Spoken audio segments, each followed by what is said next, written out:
Bueno, ahora que llegó el doctor Vega, daremos inicio a la charla. Bueno, el día de hoy tenemos el agrado de presentarles nuestra charla sobre trauma torácico cerrado. Yo soy Humberto Moris, seré su panelista. Nuestro moderador, el doctor Néstor Vega, y de antemano queremos darle las gracias por todo su asesoramiento. La doctora Sofía Prado y la doctora Teres Jancic.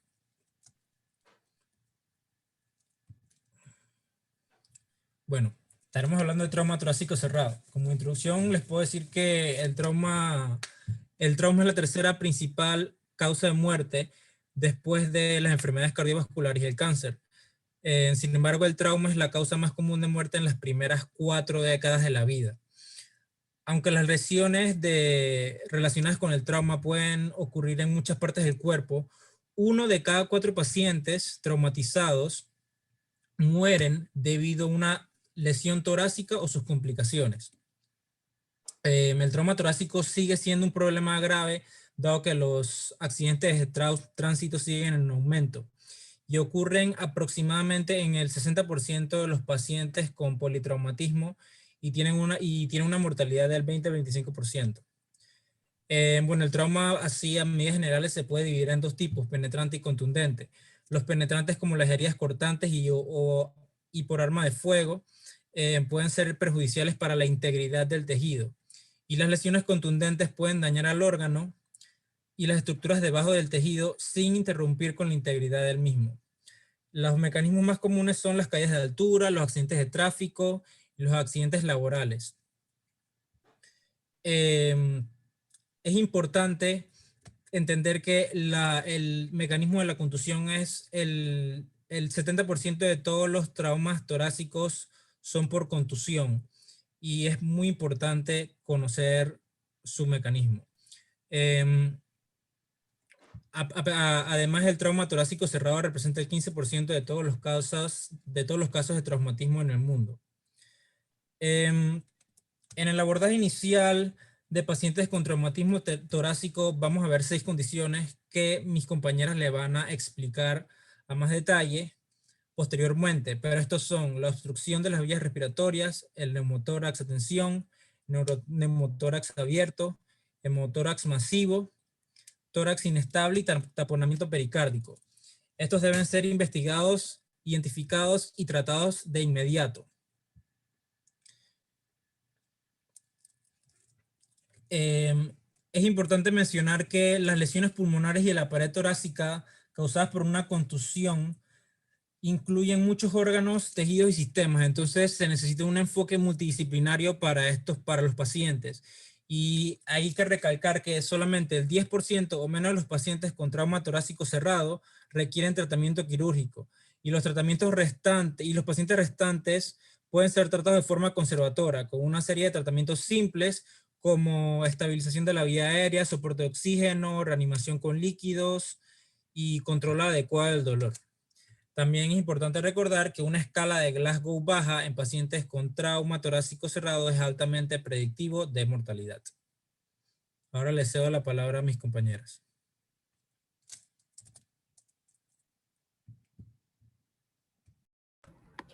Bueno, los objetivos que tenemos de este webinar son identificar las lesiones con riesgo vital inminente y su rápida resolución, conocer los factores de riesgo que afectan la morbilidad y mortalidad, correlacionar los mecanismos de trauma con las lesiones esperadas, o sea, los mecanismos de acción, y realizar un examen exhaustivo basado en la historia clínica y una exploración minuciosa, una vez resuelta la urgencia vital inmediata. A ver, la siguiente.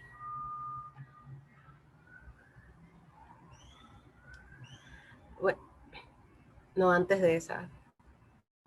Bueno, dentro de las lesiones con riesgo vital inminente, pues en la introducción mi compañero mencionó que son 6, en realidad sí son 6 lesiones con riesgo vital inminente, pero una de ellas es neumotórax abierto y pues eso no lo vamos a ver en un traumatismo de tórax cerrado. Así que vamos a hablar de la obstrucción de las vías aéreas, del neumotórax a tensión, del hemotórax masivo, el tórax inestable y el taponamiento pericárdico o el taponamiento cardíaco. Siguiente. Bueno, en cuanto a la obstrucción de las vías aéreas, este puede ser el resultado de edema, sangrado o vómito que es aspirado dentro de la vía aérea, interfiriendo así con el intercambio gaseoso. Hay varios mecanismos de lesión que pueden producir este problema, por ejemplo, la lesión laringea o también lo que es la dislocación posterior de la cabeza clavicular, que está muy ocasionalmente también lleva a obstrucción de la vía aérea. Entonces, durante la revisión primaria hay que buscar evidencia de falta de aire, como el tiraje intercostal y supravicular. Hay que inspeccionar la orofaringe buscando obstrucción por un cuerpo extraño. Tenemos que escuchar bien el movimiento de aire en la nariz, boca y campos pulmonares. Y en aquellos pacientes que pueden hablar, pues hay que escuchar buscando evidencia de obstrucción parcial de la vía aérea superior, donde vamos a escuchar como un estridor, o también hay que buscar un marcado cambio en la calidad de voz esperada. Siguiente. Entonces, los pacientes con obstrucción de la vía aérea pueden ser tratados si hay presencia de vómito o sangre, limpiando pues, la presencia de estas a través de succión. Si hay alguna anomalía o luxación en la articulación, hay que entonces reducir la luxación, que por lo general es una luxación posterior en la articulación externo-clavicular o una fractura de la clavícula, y esto se realiza extendiendo los hombros del paciente o sujetando la clavícula con una pinza de campo, lo que puede aliviar entonces la obstrucción de vías aéreas. Y en dado caso en donde ya haya una imposibilidad de despejar la vía aérea, ya sea por algún objeto o alguna masa que no podamos retirar, pues se realizaría una traqueotomía, pero este ya sería en el último de los casos. Siguiente. En cuanto al neumotórax a tensión, el neumotórax a tensión se desarrolla cuando ocurre un escape de aire unidireccional por efecto de válvula de una vía, bien sea del pulmón o a través de la pared torácica. El aire que penetra dentro de la cavidad pleural sin vía de escape causa el colapso del pulmón afectado, haciendo que entonces el mediastino y la tráquea se desplacen hacia el lado opuesto y puede causar disminución en el retorno venoso y comprometiendo la ventilación contralateral también. La causa más común de un neumotórax a tensión en trauma cerrado de tórax es por lesión de bronquios y también puede ser ocasionado raramente por fracturas vertebrales torácicas muy desplazadas.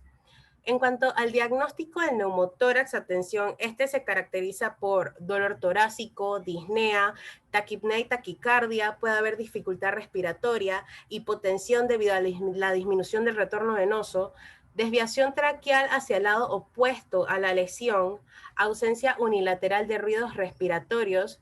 El hemitórax puede estar elevado sin movimiento respiratorio, distensión de venas del cuello y puede haber cianosis, pero esto ya es más una manifestación tardía.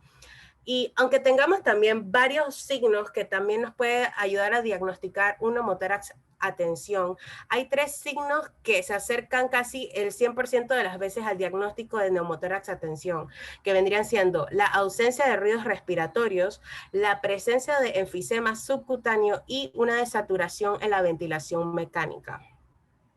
Dame la siguiente. Entonces, el neumotórax a tensión, este requiere una descompresión inmediata y puede ser tratado inicialmente insertando rápidamente un catéter grueso sobre una aguja en el espacio pleural, que vendría siendo la descompresión inmediata con aguja. Debido a lo variado del grosor de la pared torácica, la torcedura del catéter y otras complicaciones técnicas o anatómicas que pueden ocurrir, la descompresión inmediata con aguja puede no ser exitosa. Entonces, en estos casos, una alternativa que podríamos buscar sería la descompresión digital, que en realidad sería una toracostomía, pero realizada con el dedo. Entonces, una descompresión exitosa con aguja convierte un neumotórax a tensión en un neumotórax simple. Entonces, sin embargo, existe la posibilidad de un neumotórax subsecuente como resultado de estas maniobras, por lo que es necesaria una revaloración del paciente en forma continua. Y luego de que se realizan estas descompresiones inmediatas, es obligatorio realizar una toracostomía con un tubo que en realidad es el gold standard del tratamiento del neumotórax a tensión. Siguiente.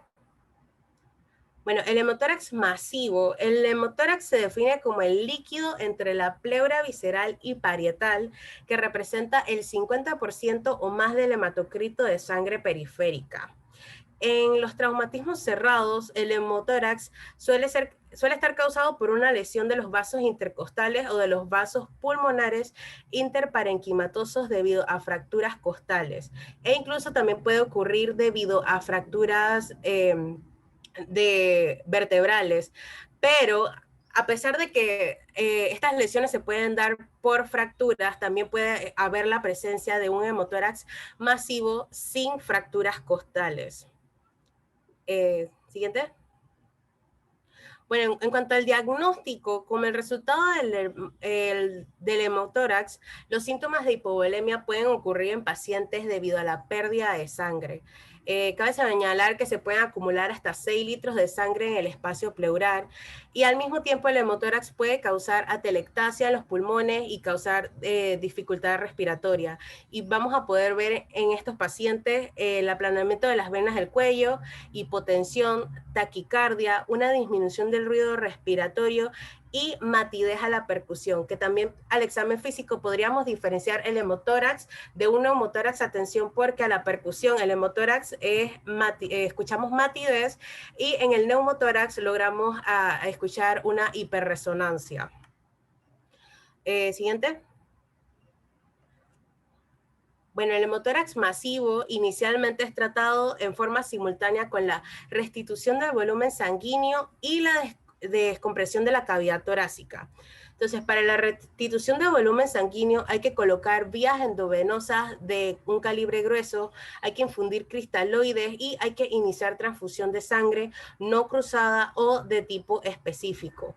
Y al momento de la descompresión de la cavidad torácica, pues se debe colocar un tubo torácico simple, por lo general en el quinto espacio intercostal, apenas anterior a la línea axilar media, y se continúa con una rápida restitución del volumen mientras se termina la descompresión de la cavidad torácica. Luego de realizar la descompresión de cavidad torácica, si se ve más de 1500 mililitros de sangre, pues entonces eso suele indicar la necesidad de realizar una toracotomía de urgencia. Siguiente. Bueno, el tórax inestable es una afección en la que 3 o más costillas contiguas se rompen al menos en 2 partes. Básicamente, el tórax inestable se produce cuando un segmento de la pared torácica se desconecta del resto de la pared torácica. Este a menudo es causado por un trauma torácico cerrado, como golpes directos o caídas de altura y accidentes automovilísticos. El tórax inestable no suele estar solo, sino con lesiones adicionales como lesiones de órganos extratorácicos, shock y pérdida de sangre. Y entonces la tasa de mortalidad varía entre el 10 y el 20% en pacientes con tales lesiones. Siguiente. Bueno, en cuanto a su diagnóstico, algo que va a ser definitivo de un tórax inestable es cuando logramos ver una respiración paradójica. ¿Qué es lo que pasa? Que a medida que el segmento inestable pierde su continuidad, la pared torácica se va a mover paradójicamente en diferentes direcciones durante la inspiración y la expiración. Es decir, en la inspiración las costillas se van a mover hacia afuera, mientras el pecho inestable se mueve hacia adentro, y en la expiración pues va a ocurrir lo contrario. Y esto es lo que llamamos respiración paradójica. También va a ver la presencia de dolor torácico intenso que va a estar provocado por las fracturas costales, y esto también va a agravar mucho el estado del paciente. Esta presencia de dolor reduce el volumen corriente y puede suprimir el reflejo de la tos, provocando también atelectasia y neumonía. Y al mismo tiempo, el mismo movimiento paradójico también va a dificultar la respiración y puede provocar insuficiencia respiratoria. Es por eso que también vamos a ver en estos pacientes signos de insuficiencia respiratoria como la taquipnea. Y esto también puede ser agravado por el dolor. Y este diagnóstico se puede realizar muy bien a través del examen físico, o sea, incluyendo un examen minucioso con inspección, palpación, percusión y ocultación, y tiene una tasa de sensibilidad de 90% y de especificidad de 98%. Es por esto que hay que realizar, en los pacientes con tórax inestable, hay que examinarlos quitándose la ropa para hacer un examen cuidadoso. Y aunque los pacientes pueden tener un buen aspecto clínico, deben mantenerse bajo estrecha observación, ya que su estado puede deteriorarse. Es por eso que ellos necesitan un monitoreo continuo. Siguiente. Bueno, en cuanto al manejo, en primer lugar, estos pacientes deben someterse a procedimientos de circulación respiratoria y hacerles lo del ABC de la reanimación. La monitorización frecuente de los signos vitales también es importante en todos los pacientes traumatizados. Y luego de esto se debe realizar fisioterapia pulmonar, un adecuado control del dolor que también los va a ayudar a mejorar lo de la insuficiencia respiratoria. Se debe realizar intubación endotraqueal, ventilación mecánica para aquellas personas que lo necesitan y seguimiento estrecho. Y también algo importante en el manejo de estos pacientes es la oxigenación. También cabe recalcar que la intubación prolongada aumenta la morbilidad y la mortalidad al aumentar el riesgo de neumonía. Es por eso que aquí les pongo una foto de un artículo que es sobre un estudio que realizaron con 3.467 pacientes con tórax inestable, en donde se fijaron que estos pacientes estaban muy expuestos a ciertas complicaciones como lo son la neumonía en un 21%, el síndrome de dificultad respiratoria aguda en un 14% y también tienen un riesgo de 7% de sepsis debido a la agravación de la misma neumonía. Siguiente. Bueno, el taponamiento cardíaco, pues este es un síndrome clínico hemodinámico potencialmente mortal, que resulta de la compresión del corazón por la acumulación de líquido en el espacio pericárdico, el cual genera una elevación de la presión intrapericárdica que rebasa la presión de las cavidades ventriculares, impidiendo su llenado. Este taponamiento cardíaco puede desarrollarse lentamente, permitiendo una evaluación menos urgente, o también se puede desarrollar rápidamente, requiriendo diagnóstico y tratamientos inmediatos. Siguiente.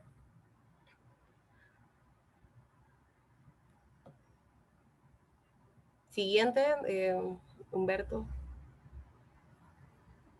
Disculpe, es que se trabó. No sé qué.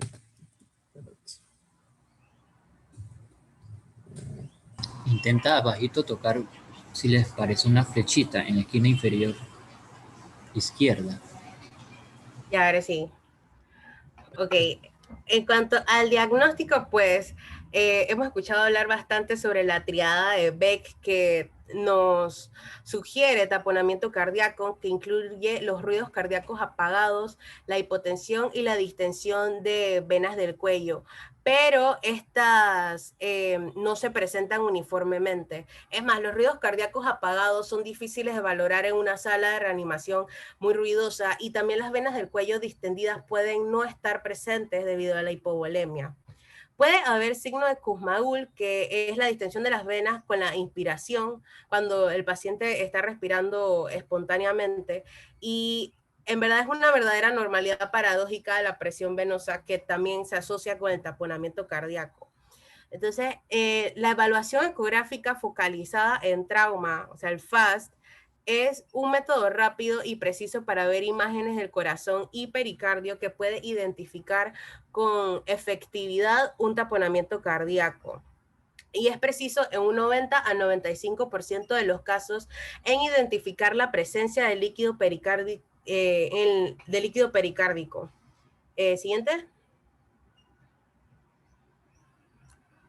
Bueno, en cuanto al manejo, cuando se diagnostica líquido pericárdico o taponamiento cardíaco, debe realizarse una toracotomía o esternotomía de emergencia por un cirujano calificado tan pronto como sea posible para resolver la causa del taponamiento cardíaco.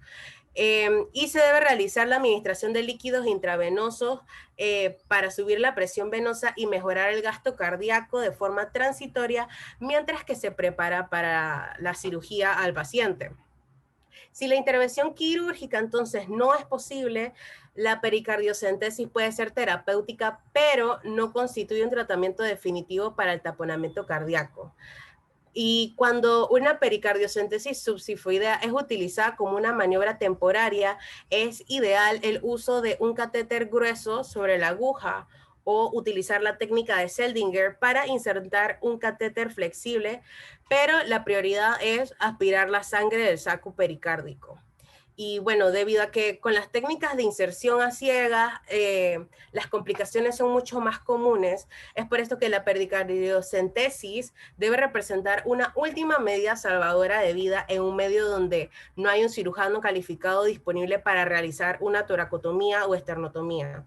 Y también cabe recalcar que la guía ecográfica puede facilitar la inserción precisa de un catéter de grueso sobre la aguja en el espacio pericárdico. Siguiente. Bueno, ahora en cuanto a los factores que aumentan la morbilidad y la mortalidad de los pacientes con trauma torácico cerrado, pues estos son la presencia de fracturas óseas y número de fracturas, que bueno, aquí en el primer artículo que les puse de Tuhal Lee Sons, es un estudio que se realizó con 1.490 pacientes con lesiones de trauma torácico cerrados que ingresaron durante un periodo de 2 años, y estos pacientes fueron divididos en 3 grupos según la presencia de fracturas costales. Entonces se vio que la tasa de mortalidad fue del 1% para aquellas personas que no tenían fracturas, fue del 4.7% en aquellos pacientes con más de 2 fracturas costales y del 17% para aquellos que tenían un tórax inestable. La ventilación mecánica también aumenta la morbilidad porque, bueno, aquellos pacientes que necesitan estar en ventilación mecánica tienen que prolongar más su estadía en el hospital, y también aumenta se vio en este estudio que aumenta la mortalidad también porque aquellos pacientes que necesitaban de ventilación mecánica pues eran asociados con más complicaciones que incluían deterioro agudo de la oxigenación o obstrucción de las vías respiratorias y desajuste de la ventilación, perfusión e hipoxemia.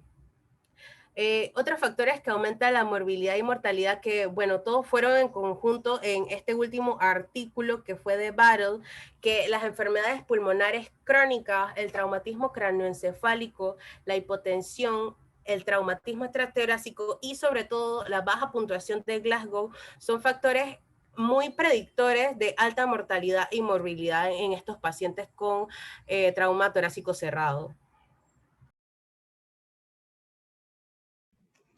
Bien, ahora vamos a hablar sobre los mecanismos de trauma y las lesiones esperadas. Es importante conocer el mecanismo de las lesiones contusas para un diagnóstico y un tratamiento rápido.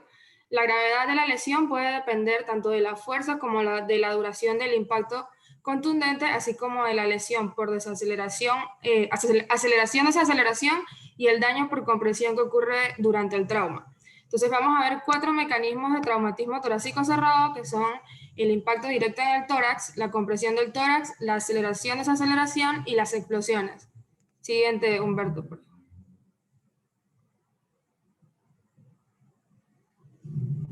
Bien, los impactos directos en el tórax, por ejemplo, un golpe contra el borde inferior del volante o una puerta que se deforma por el impacto y que golpea fuertemente a los pasajeros, en el caso de una colisión vehicular lateral, puede causar compresión y también lesiones por aplastamiento.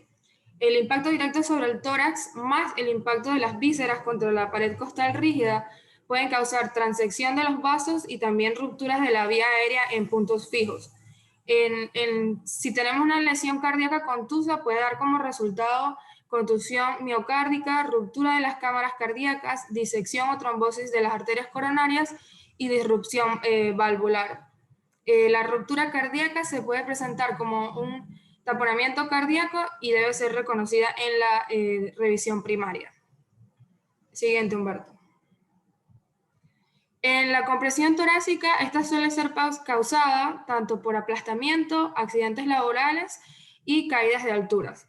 En las caídas de grandes alturas se les pueden sumar las lesiones por desaceleración, también con las lesiones directas al impacto donde caen, y son superponibles a los traumas tanto frontales como laterales.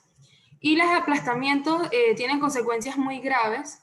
Tras el aplastamiento de la caja torácica, podemos ver insuficiencia respiratoria a consecuencia de las fracturas costales y por la alteración de la mecánica ventilatoria, y también se pueden sumar manifestaciones de shock. Si tenemos una corta compresión que pueda causar la fractura de 3 costillas en más de 2 lugares, va a producir el tórax inestable del cual habló Sofía anteriormente, y esto nos puede llevar a una insuficiencia respiratoria. Y cuando tenemos una fuerte compresión de la caja torácica con glotis cerrada, puede causar la asfixia postraumática, que se conoce como síndrome de Olivier. Esto puede manifestarse con coloración violácea y edema de cara y cuello, petequias en las conjuntivas y en la piel, además de una breve pérdida de la conciencia, de la visión y de la memoria. Incluso el paciente puede llegar a tener convulsiones. Y si vemos fracturas de la 8ª a 12ª costilla, ya entonces serían lesiones a nivel del abdomen. Siguiente, por favor. En las lesiones de aceleración-desaceleración, el mejor ejemplo de daño son los accidentes automovilísticos.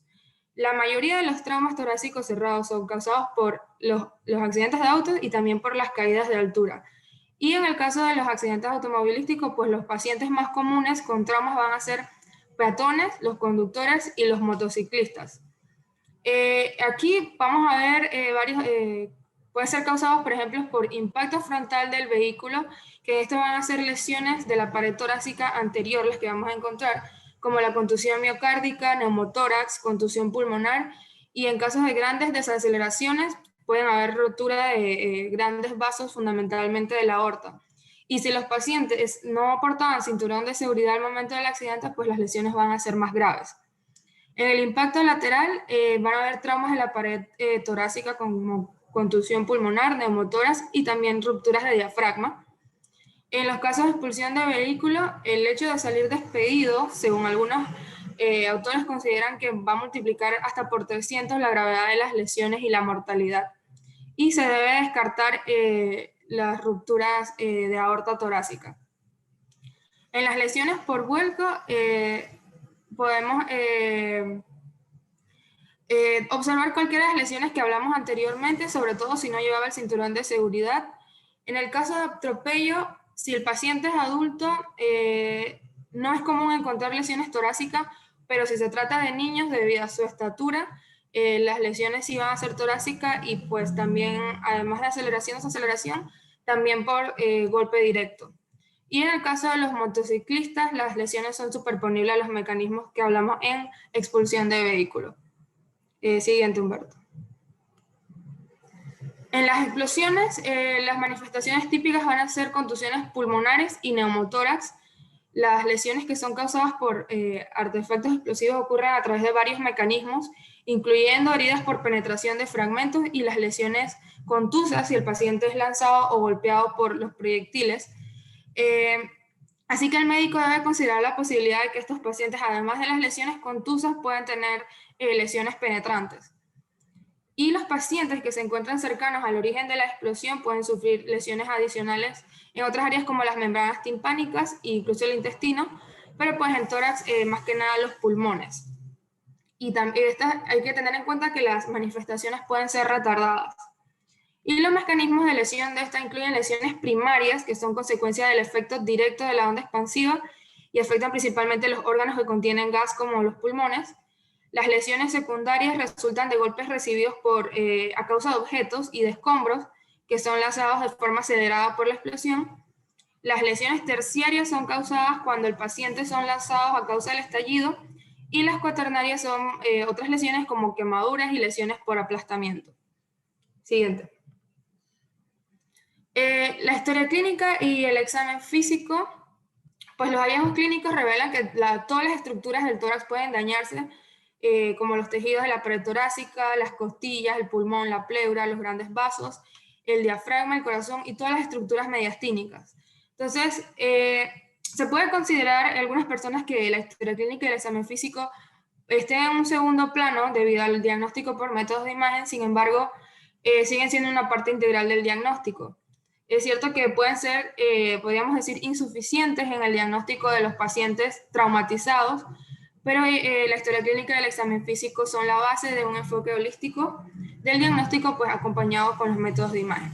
Y debemos tener en cuenta que los signos y síntomas en el traumatismo torácico pueden incluir cianosis de dedos, de labios, de la cara, puede haber disnea, taquipnea, bradipnea, distensión, y otros hallazgos específicos pueden haber hemoptisis, signos de shock como hipoperfusión, podemos encontrar desviación traqueal, movimientos paradójicos de la pared torácica, distensión de las venas yugulares, disminución o ausencia de los ruidos respiratorios, dolor y especialmente dolor relacionado a la función respiratoria, y también insuficiencia de la expansión torácica en la inspiración normal. Siguiente, Humberto.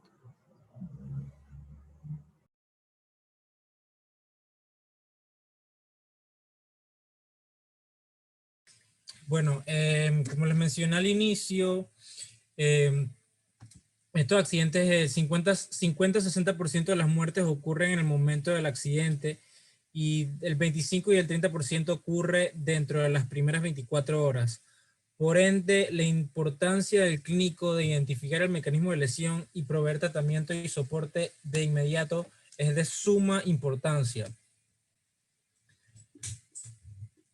Entonces, también les quiero hablar por qué el manejo adecuado del dolor es tan importante en estos casos, porque la presencia del dolor puede perjudicar la capacidad de la persona para respirar, afectando la ventilación, exacerbando aún más la mecánica pulmonar ya deteriorada, causada por inflamación y posible contusión ya presente en el paciente. Además, provoca la retención de secreciones pulmonares que van a suprimir aún más el reflejo de la tos, del reflejo de tos del paciente. Por lo tanto, este reflejo de tos suprimido el reflejo de tos suprimido por el dolor conduce a telectasia, como mencionó Sofía, y aumenta la morbilidad del paciente. Por ende, si no se trata adecuadamente el dolor, la inflamación sistémica da como resultado una disminución de la distensibilidad pulmonar, un desajuste de la ventilación-perfusión, causa hipoxemia y dificultades respiratorias. Y también, aparte de esto, conduce a mal sueño insuficiente, desnutrición, estrés psicológico, depresión, agitación, y el paciente va a tener una recuperación más prolongada. Las opciones que tenemos para tratar el dolor son medicamentos antiinflamatorios no esteroideos, opioides sistémicos o métodos de analgesia regional como la analgesia epidural, analgesia intrapleural y bloqueo de nervios intercostales y bloqueo torácico paravertebral. Y también se pueden combinar entre ellos. La ventaja de, por ejemplo, la analgesia epidural sobre los opioides sistémicos es que no son sedantes y que los pacientes pueden realizar fisioterapia más apropiada porque están despiertos. Sin embargo, se necesita personal capacitado para la analgesia epidural, la cual puede conducir a una hipotensión si no se maneja bien. Los opioides sistémicos son mucho más agresivos, pero los efectos sistémicos pueden provocar sedación, hipoventilación, supresión del reflejo de la tos e insuficiencia respiratoria. Entonces, lo que quiero decir con esto es que todos los métodos tienen ventajas y desventajas y por ende depende del clínico escoger el más adecuado para el paciente en específico, teniendo en cuenta las contraindicaciones, efectos secundarios y la severidad del trauma. Y bueno, con eso quería terminar dando las gracias al doctor Néstor Vega nuevamente por su asesoramiento y estamos abiertos a cualquier pregunta de parte del público o los doctores.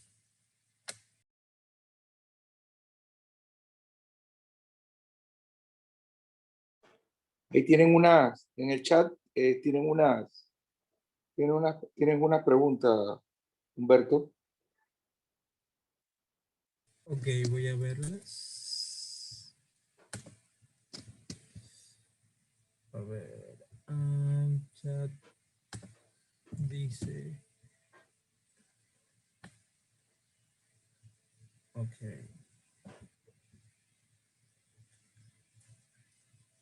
¿Ya la tienes? Sí, ahí las. ¿Hay alguna medida para la aguja que se utiliza en la descompresión de un motor de tensión? Bueno, sí, Sofía. hay estudios que dicen que la medida de la aguja de 5 centímetros llegará al espacio pleural más del 50% de las veces. Y también que aquellas agujas de 8 centímetros pues va a llegar al espacio pleural más del 90% de las veces. Así que tiene que ser una aguja entre 5 y 8 centímetros, y también hay que valorar que también varía mucho el grosor de la pared torácica y mucho más en las mujeres, pues así que hay que también, pero técnicamente es entre 5 centímetros y 8 centímetros que se debe utilizar las agujas. O sea, tiene que ser una aguja gruesa. Eso es lo que me quiere decir. Sí, y también el largo de la misma aguja, Y el largo de la aguja. para que pueda penetrar la pared torácica. ¿Y la técnica cómo sería? La técnica. Lo puede contestar cualquiera de webinar. Bueno,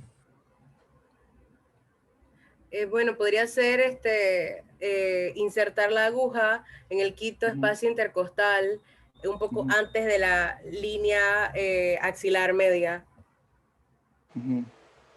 Sí, sí, eso es lo que tienes que hacer, ¿no?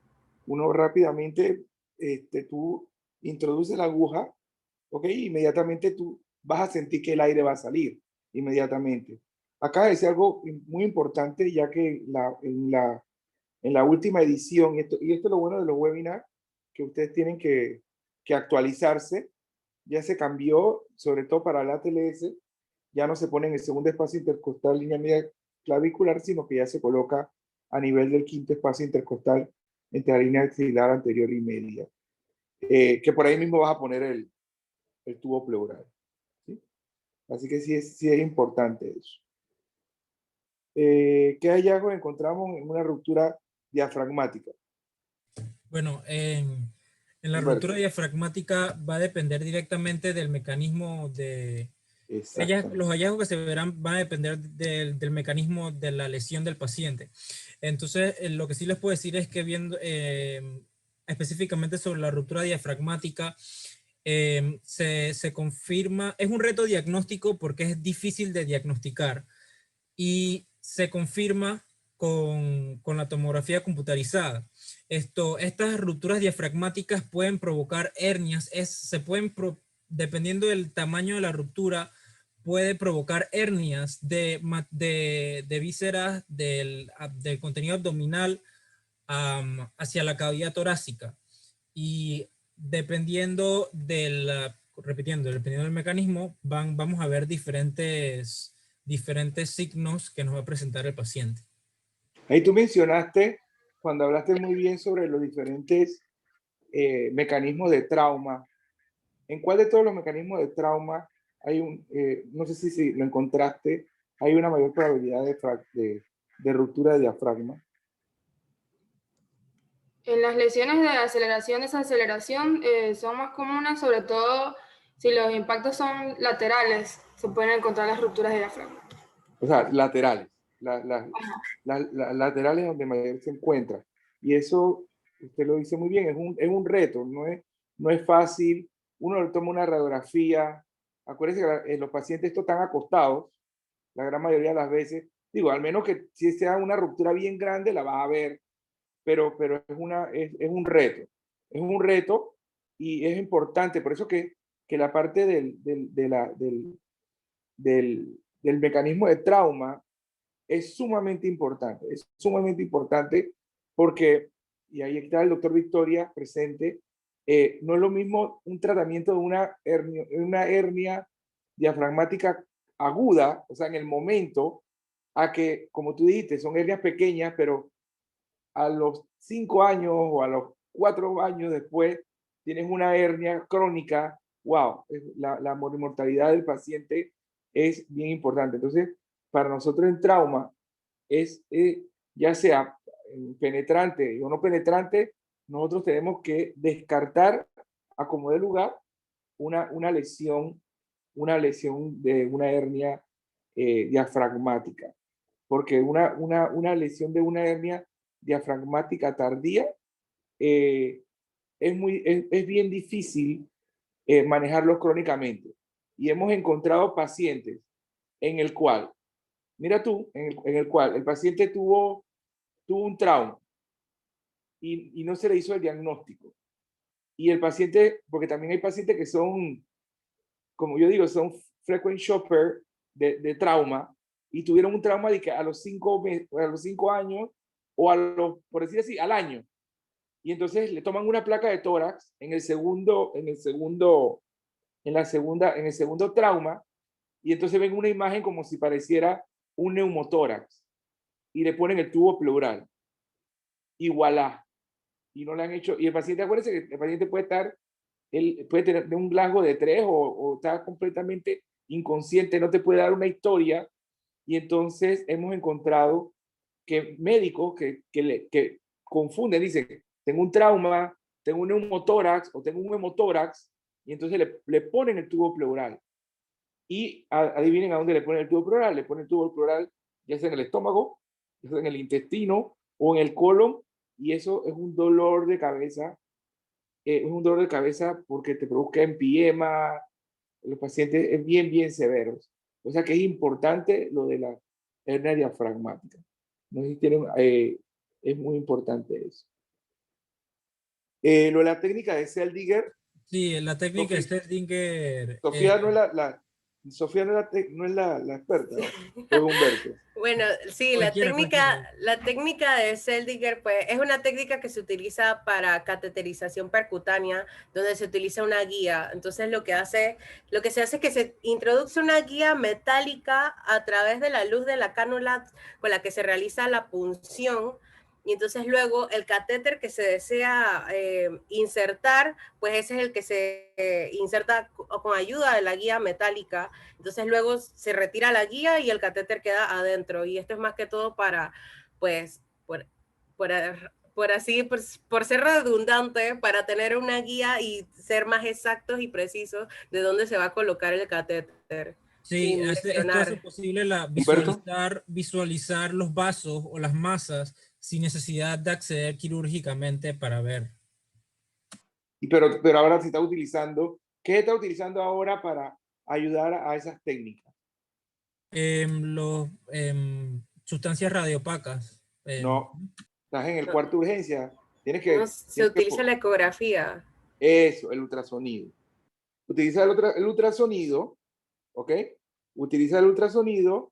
Entonces, como decía Sofía, introduces la aguja, y sobre todo en pacientes que están en shock, entonces tú le pones el ultrasonido, localiza el vaso, introduce la aguja, ¿ok? Introduce la aguja, va a salir sangre, a través de esa aguja pasas la guía de alambre, ¿ok? Deja la guía de alambre, saca la aguja, ¿ok? Posteriormente pasas un dilatador. ¿Por qué se pasa un dilatador? Porque vas a pasar a través de la piel. Y si pasas a través de la subclavia, ahí los músculos subclavios son bien fuertes.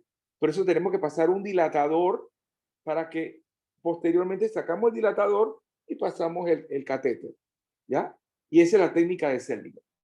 En todo es el mismo camino, ¿no? Metes una aguja, pasas una guía, dilatas, saca la guía, saca el dilatador y metes el catéter. Esa es la técnica de Seldinger y lo utilizas para subclavia, para cateterización de subclavia, para cateterización de femoral, para cateterización de lo que tú quieras, ¿no? Y una técnica que vale la pena.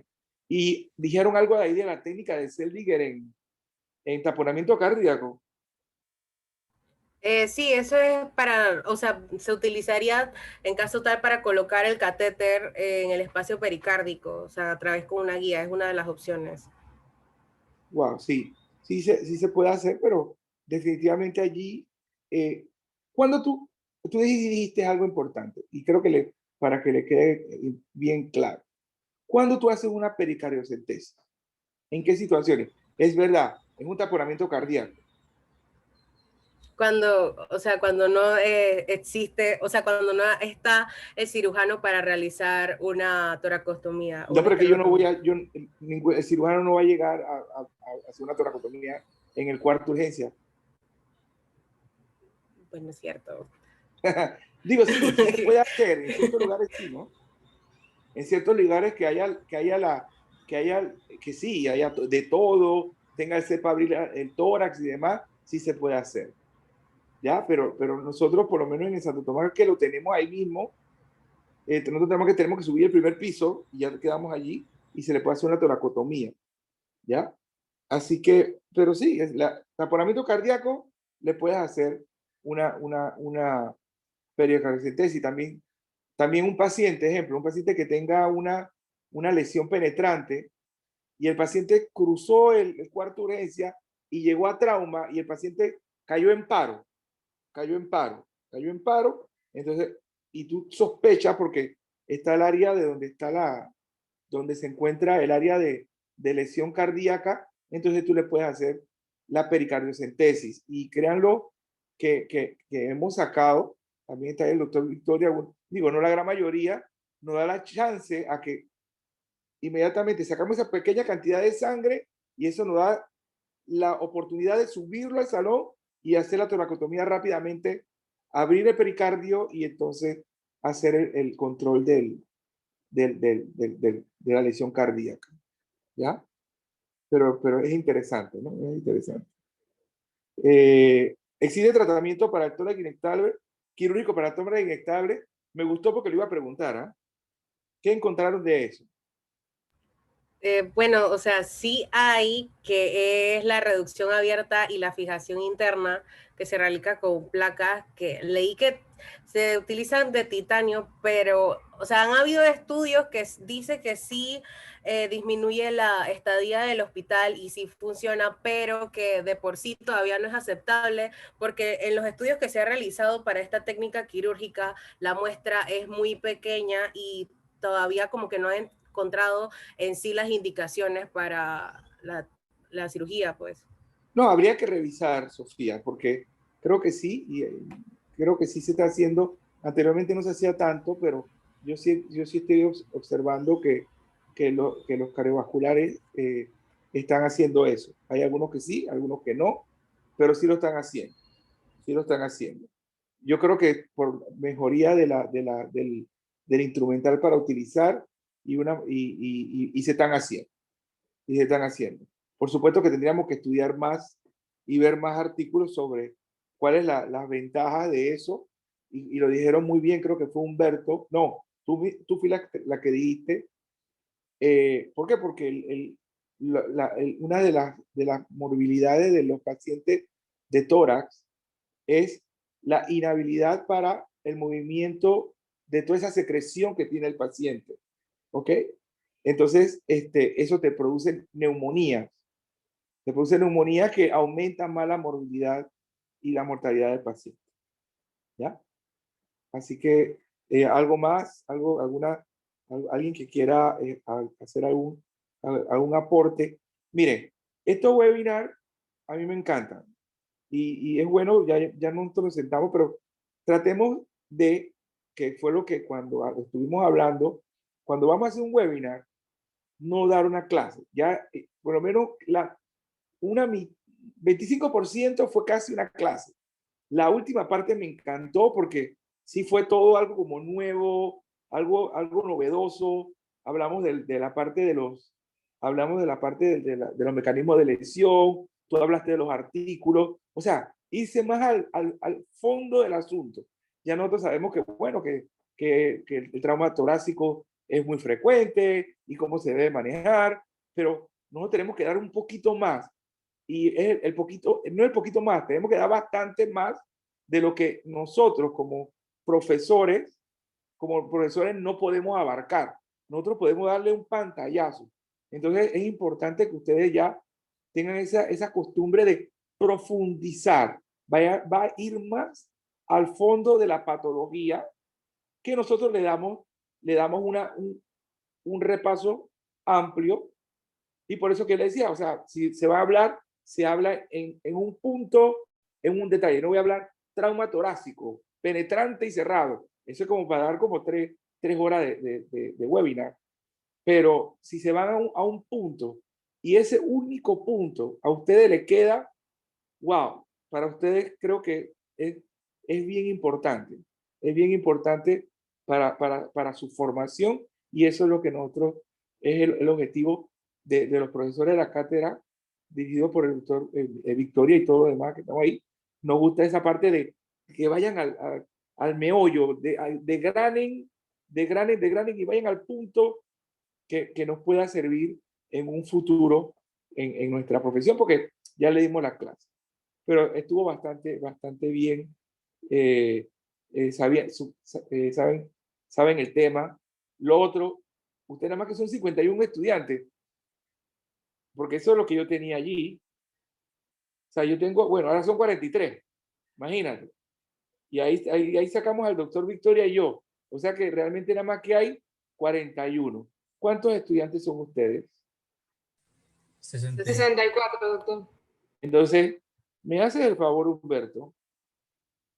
Bueno, yo no sé quién es el que estaba grabando.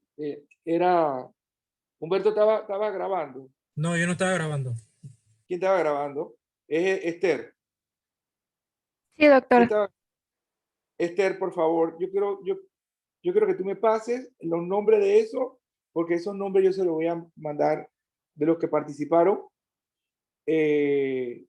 para enviárselo al doctor Victoria. Esto no puede ser, esto no es para nosotros, este es para ustedes, ¿ya? Yo no sé qué estarán haciendo. Casi un cuarto de los estudiantes no estuvieron aquí. Y no hemos terminado todavía y ya se fueron, porque antes habían 51, ya hay 42. Sabemos que hay baja de internet y de conectividad, pero yo creo que tenemos que ser serios en esta es una de las partes importantes de las competencias de nosotros, y tenemos que ser serios en nuestras obligaciones. Así como nosotros estamos serios aquí con ustedes y le damos todo, entonces yo creo que también tenemos que ser serios. Así que, Esther, mándame me lo manda un Excel para yo mandarle eso al doctor Victoria. Y así serán en la siguiente webinar en la cual yo participo. Así que bueno, los felicito, y si no tienen algo más, alguna pregunta, alguien que... Es bueno que también, o sea, el webinar no es solamente para los cuatro que participan.